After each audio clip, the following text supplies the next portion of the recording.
Now you can take position time graph for non-uniform motion also. If you are taking non-uniform motion, in non-uniform motion you will be getting position time graph like this. Suppose this is x and this is t, the graph is something in this way.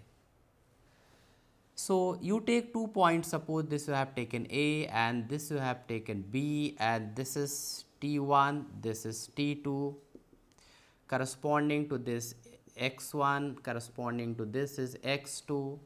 Join this, this is C here, this is C, that is delta x BC, and this is delta T. Join a straight line here, this is AB. So slope of this line when you calculate, so slope of straight line is equal to delta x upon delta t. So this will be equal to actually average velocity. V average is equal to delta x upon delta t.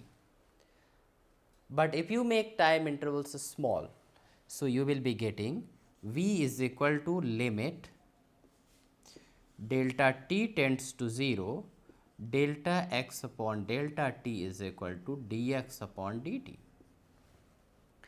So this one is known as instantaneous velocity, but here average velocity and instantaneous velocity will be different.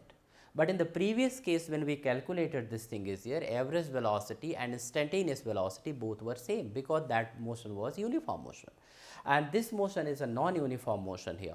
So generally you encounter with the non-uniform motion, even if you are driving your car and traveling the distance in a certain distance in a city, you will find the velocity keeps on changing with the time. So instantaneous velocity and average velocity cannot be same.